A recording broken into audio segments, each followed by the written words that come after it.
हु moved माय चीज ही गोष्ट आहे बदल या महत्वपूर्ण विषयाची. आपल्याला आयुष्य जगताना अनेक बदलांना सामोरे जावे लागते. हा बदल बऱ्याच वेळेला आपल्याला अस्वस्थ करणारा असतो.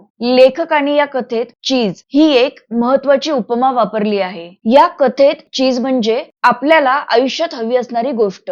मग ती नोकरी असेल, पैसा असेल, ऐश्वर्य, स्वातंत्र्य, आरोग्य, पद, प्रतिष्ठा, मनःशांती किंवा एखादा छंद यापैकी काहीही असेल. आणि आपण सर्वजण ते मिळवण्यासाठी त्या चीजच्या मागे धावत सुद्धा असतो. एकदा का ते चीज मिळाले की आपल्याला ते सोडवत नाही. आणि समजा कोणी दुसरा माणूस आपले चीज हिरावून घेत असेल किंवा काही कारणाने आपले चीज हरवले तर आपण कमालीचे अस्वस्थ होतो. म्हणजेच आपल्या आयुष्यात काही बदल झाले तर आपल्याला असुरक्षित वाटू लागते. अशा वेळी परिस्थितीला दोष न देता होणाऱ्या बदलाची गरज जाणून घेण्याची आणि त्या बदलाशी जुळवून घेण्याची गोष्ट म्हणजेच हु मूव्ड माय चीजची गोष्ट. चला तर मग सुरुवात करूयात गोष्टीला.